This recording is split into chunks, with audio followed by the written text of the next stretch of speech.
So we're gonna finish up with the I and the we because we were cut short. What you're gonna see on the YouTube channel is you're gonna see a black box. That's the last 10 minutes of lecture when the video ran out, but I had an audio. Okay. So it's just the last 10 minutes, but you won't see picture. Okay, so it's just the thing. But we're gonna finish the I and the we, and then we're gonna talk about a few theories of love that you're gonna see are gonna tie in with things that we've already covered. And then I want to start talking about how can I borrow your chart a second? Yeah.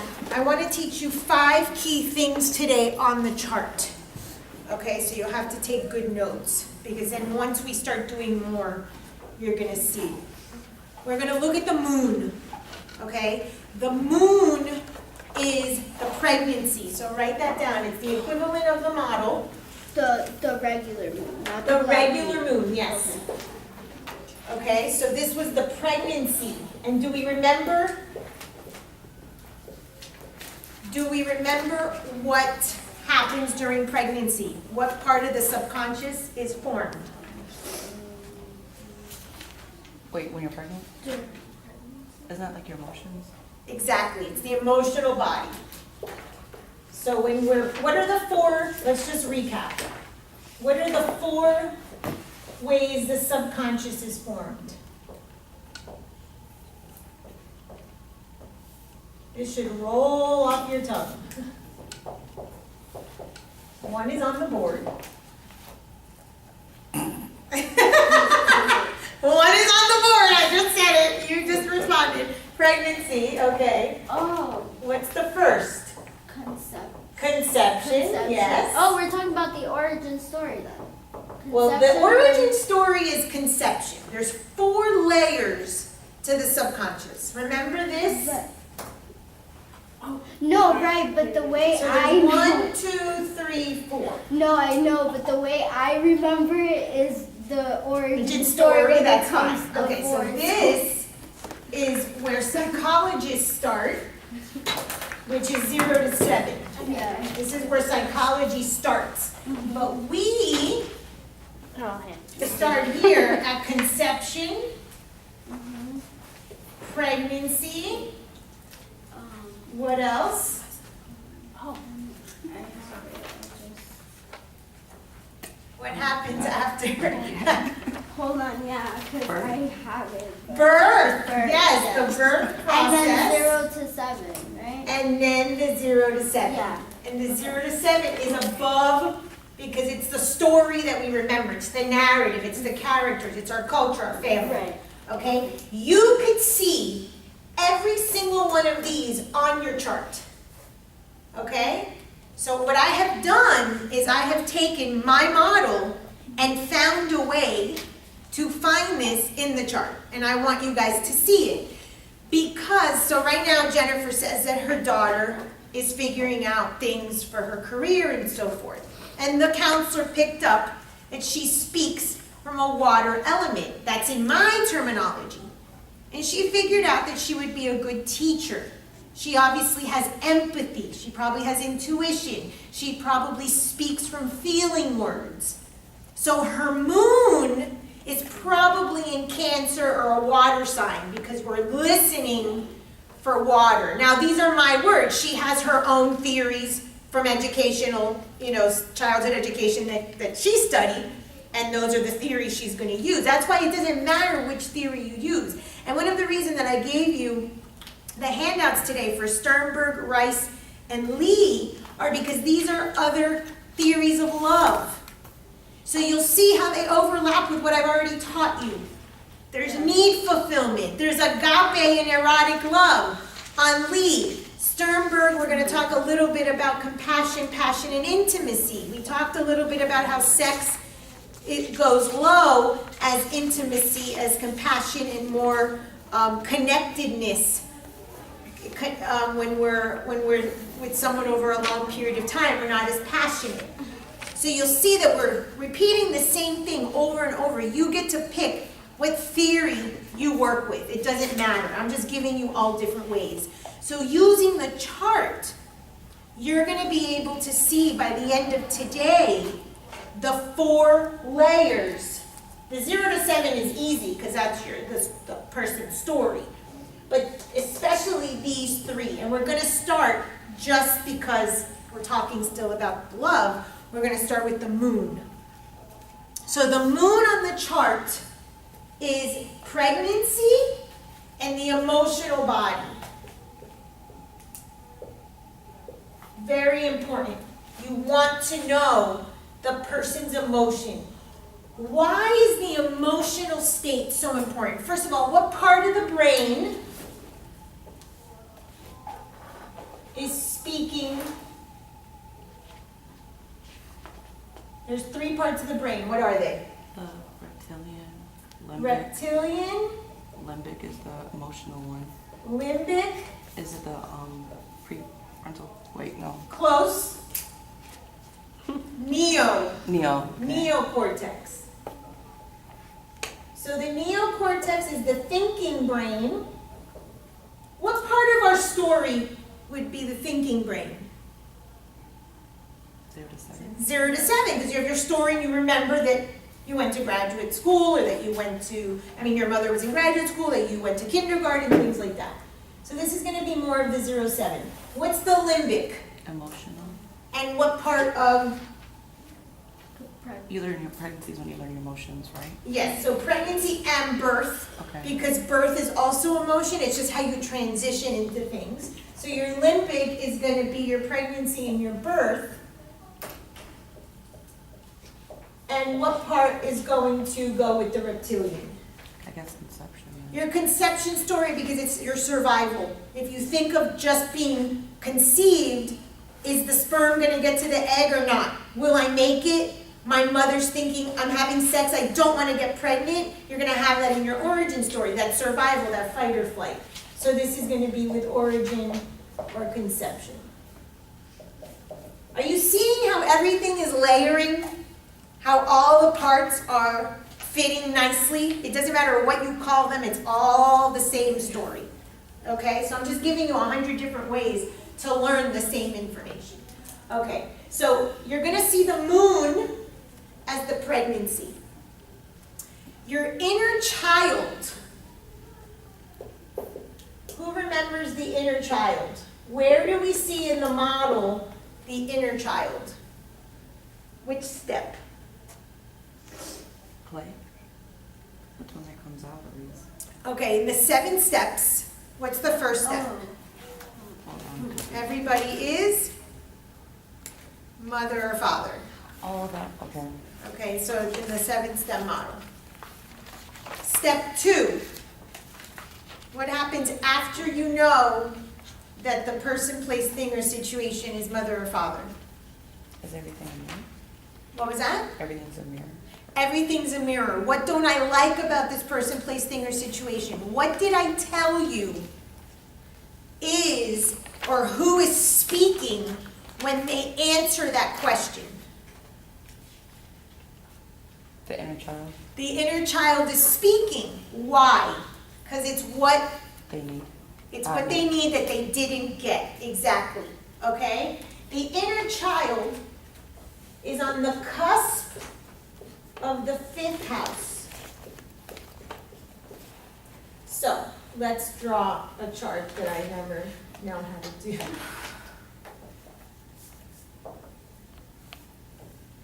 Is that 12?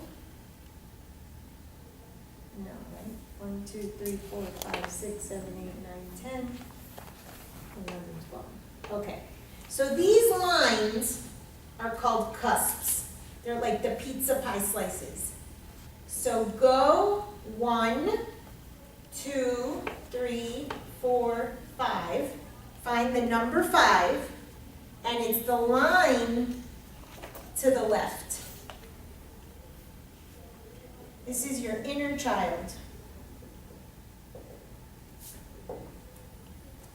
What do you have? Okay, you have Aries, just like me. What do you have? You have Leo. You have Taurus. So I'll tell you what these mean. And Tanisha, yours isn't the exact time, so it's showing Scorpio, but we're not exactly sure. The sign on the cusp of the 5th house. The 5th house is the children. The 5th house is creativity. The 5th house is what we birth. Remember, I gave you that chart with all the houses, okay? It is also your inner child. It is the way you have a tantrum. That is your need. So your tantrum is anger and feisty and impulsive, just like mine. So when you're in a rage, a fit, you know it's your inner child, that you are totally in a child transaction. Yours is Virgo. No, mine is Leo. Yours is Leo. Oh, center of attention, I'm always right. Remember the other day I said something and you had to make yourself right? That was your inner child speaking. What does this mean? You reflect that part of you because you have to. Because you weren't heard. Because somewhere you need to be right because you were never allowed, let's say, to be right. There was always some authority. And we already know that you have a very strong rebel archetype. Yeah, but what about, like, you said center of attention. What about because of my height, everyone's always, like, putting me on a pedestal. Oh my God, she's so cute. So I get Perfect. away with a lot of stuff, which is what I use. That's my, like, defense mechanism. Absolutely. And when we go through the myth, when you understand every single myth, I'm going to sit with you and I'm going to give you all of the 12 myths for all of the 12 archetypes, for all of the 12 signs, whatever you want to call them. You're going to understand that inner child from the myth. You're also going to understand your sun, which is your identity. Chi-Chi, what were you? Taurus. Okay, Taurus needs to buy themselves stuff. They need touch.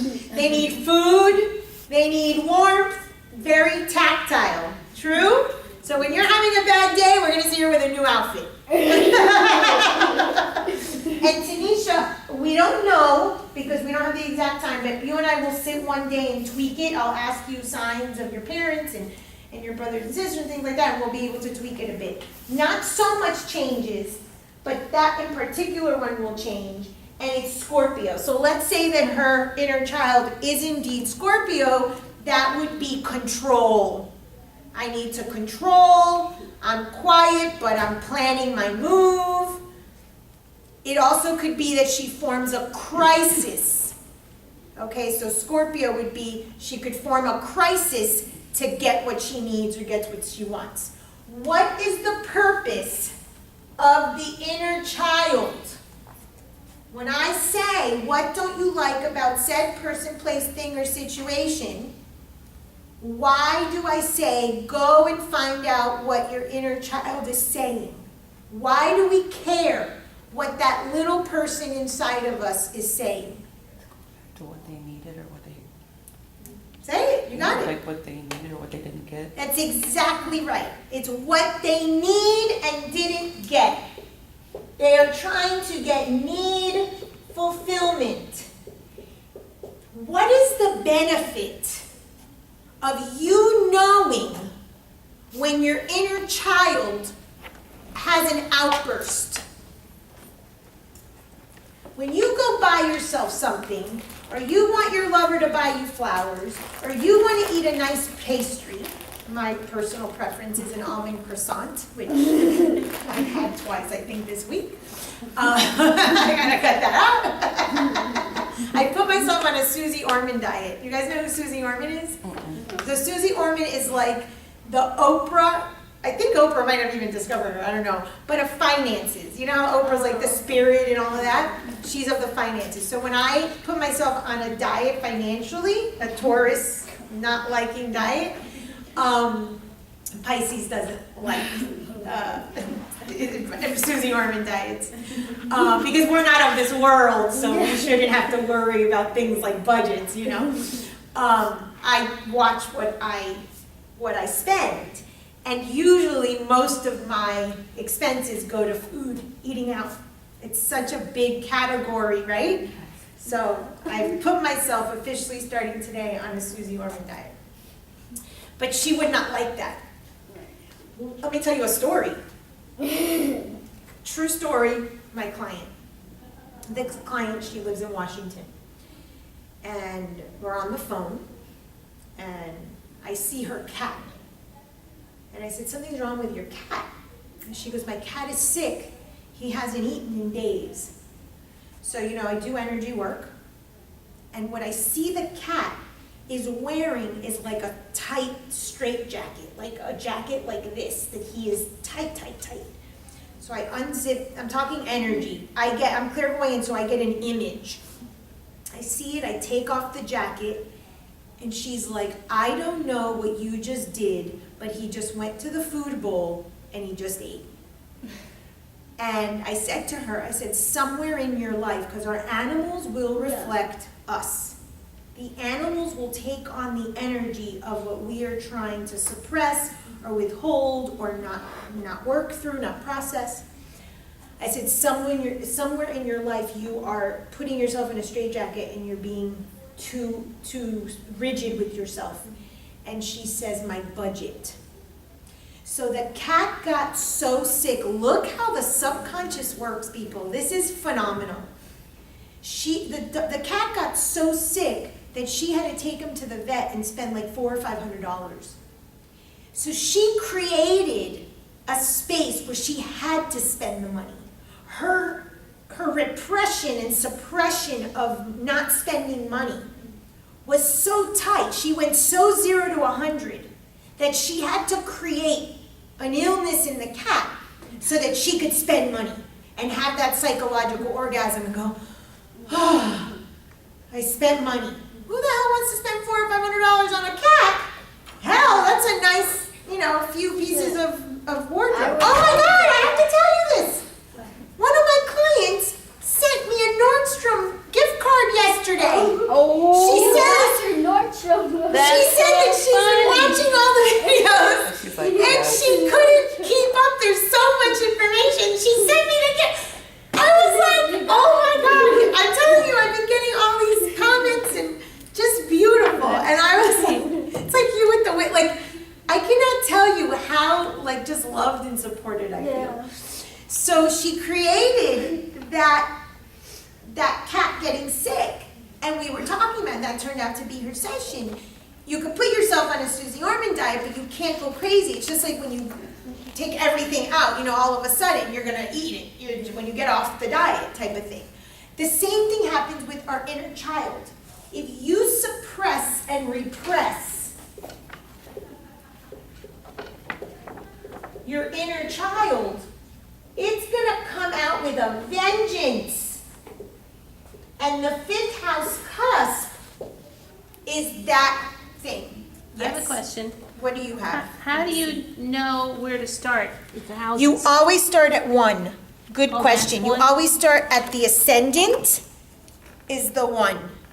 Oh, And the lines are the little pieces of pie. Now you'll notice that you have 4 very dark lines.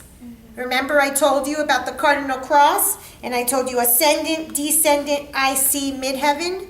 Those are the most important. We'll get to that little by little. But today we're looking at the cusp of the 5th. And lo and behold, you have the same as Tanisha with Scorpio. So she needs to control. And this woman will say to everybody, there are things you can't control. You can't control other people. She said the word control 100 times a day. And look, her inner child, she's trying to brainwash her inner child. exactly. I'm trying to brainwash myself. He's trying to brainwash her. So that child was so suppressed, was so repressed, that when you get into like that frenzy, when you behave like that sign, when you are in a child-child transaction or a child-adult, but you're the child, like when you were talking to your mom and you're letting her be the adult because you're being the child and sneaking and all that stuff with the baby, that is your inner child speaking. So how do you use this for growth? You don't go 0 and you don't go 100. You and I cannot go on every impulse. Look, it's hard. I am so impulsive. We were just at the copy machine, she and I talking about this. Because there's so much choice. She was buying something on Amazon last night, and she spent an hour picking one thing. When I normally would say, Francis, be more selective, slow down, research more, look at the reviews, give yourself a break. But I'm like, oh, that's it, first thing. You know, and it's like, so here we have that, the one of the control, which is, and then I have this Aries, you know, just whatever, impulse, get it over with, I have more things to do. In my therapist's office, in the bathroom, there's a poster. And I'm like, every time I go to the bathroom, which is every time I go to see her, I'm like, they put this thing for me. There's a poster right next to the toilet. And it says, there's more to life than increasing its speed. Yep. We're always such in a hurry. I can't enjoy this because I have to get somewhere. I have to validate myself with a degree or with a relationship or with this, or I have to buy that, or we're always planning for the next purchase or something. That's increasing its speed. That's Mars. Okay, that's validation needs. If we enjoy where we are at the moment and live in the present, not the Mercury back and forth, we're enjoying and savoring every moment. It's very difficult, obviously. That's what Buddha and Jesus and, you know, other masters come to teach us. But we especially are in a hurry. So I'm back to the coffee. Back to the coffee. Now I want to move to Texas. Now I've applied to 500 jobs in Texas. Don't worry, it'll be a year or two. I still have to get surgery and chemo and everything else. But yeah, last night I was moving to Texas. I'm packing my bag because that was my inner child. So when I recognize, when I recognize that my inner child is acting up, what do you think we have to do? Why is the inner child acting up? So we pay attention to it, and somewhere in our life, we're not meeting our needs. So if last night I was applying to 100 jobs and I'm moving to Texas and all of this thing, I have to look where in the day, where in the week, I did not meet my need. It's immediate, I just got yes. back from Texas last year. I went for a year and came back here. You did? That's so funny because I said, I'm just going to go for a year. What part? Went down to Dallas. Okay, I want to go to Austin, but I love Dallas. I love Houston.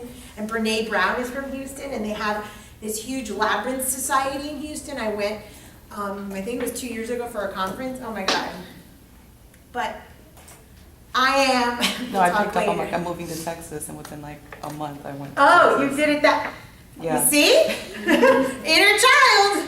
I need a change. So somewhere in that time, you didn't meet your need, and the move, because the move, anything that we're doing or buying or controlling, it's movement. Control is movement too. Think about it. Control. It's not a movement like you and I that we're going and buying. She's shopping, you and I are yelling, but it's a type of movement. So, James, do you have your chart? Okay, take it out because we're talking about the inner child and how to see it in the chart. So the moment that your inner child shows up somewhere in your life, that day, that hour, that week, that month, you did not meet your need and you're punishing yourself. Subconsciously, you are saying, oh my God, I didn't meet my need, so therefore, let me punish myself and show up like the fifth house cusp. Show up in that way. Where do we do this all the time, people? What part of our life, especially women, do we do this all the time? Where we show up like the child? You didn't bring it? Okay. Tanisha said it. What'd you say? Relationships. In relationships.